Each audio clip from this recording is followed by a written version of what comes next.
welcome to Freshly Served, the healthy vegan cooking show.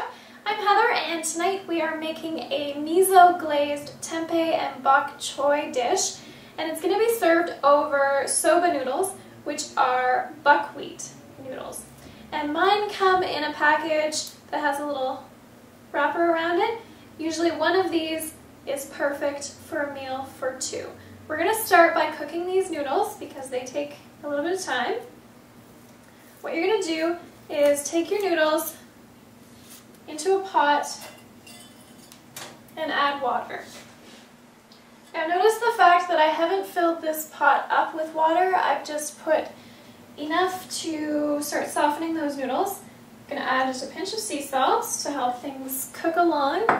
The reason I'm not filling this pot up with water is because the way we're going to cook these soba noodles is we'll bring the water to a boil with the noodles in it, and then as soon as it gets boiling, I'm going to add some cool water to break the boil. And then I'll let it boil up again, add more cool water to break the boil. And I'm just going to keep doing that until these noodles are cooked.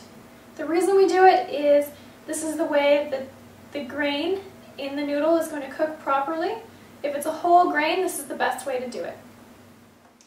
So I'm waiting for the noodles to start boiling. I'm going to get my sauce together, and I've got some miso in here, and I use brown rice miso. You can use any type. There are different grains that they add in with the soybeans to make miso. I've got some sesame oil, some toasted sesame oil. I'm going to add a bit of vinegar. I use apple cider vinegar because I like it. Brown rice vinegar is usually what people will use in Asian dishes, so if you like to use that, go for it.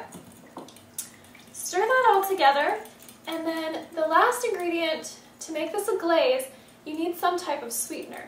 And I'm going to use brown rice syrup. You can use whatever type of sweetener you like.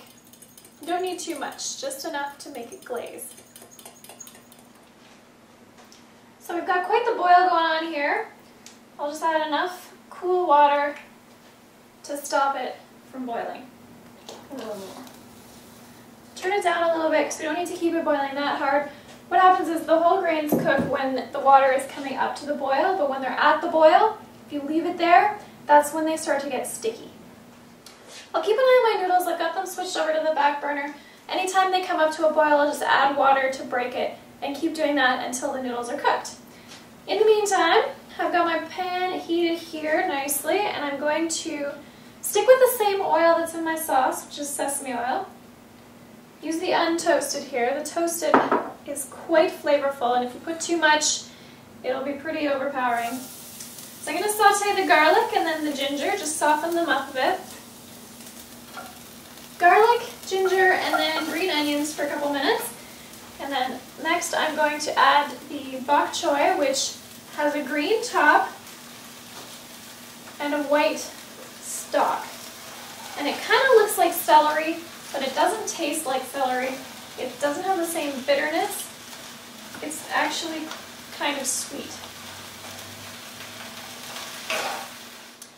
This is tempeh for those of you who haven't seen it before.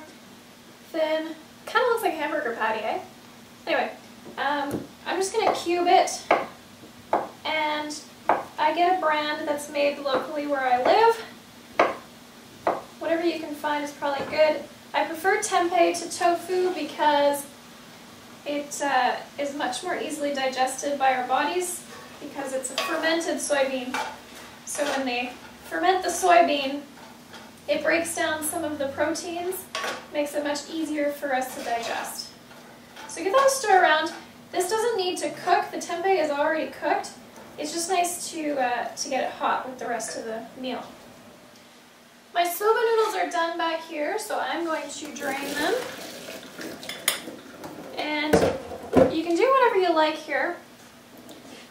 Sometimes I like them just dressed with some sesame oil or some tamari or something like that. What I'm going to do is just add it right to the pan with the tempeh and the vegetables. Because I'm putting this lovely glaze on here, I figure why not put it on the noodles as well. So the last step, we'll get our glaze that's been sitting to let the flavors combine. Pour it right over and stir things up to get it heated through. Make sure you give it a couple minutes to let the glaze actually glaze, and then you're ready to serve it up. And there you go. Miso glazed tempeh and bok choy. This is Freshly Served, the Healthy Vegan Cooking Show. I'm Heather, and for the recipe for this and other healthy vegan meals, check out healthyveganrecipes.net.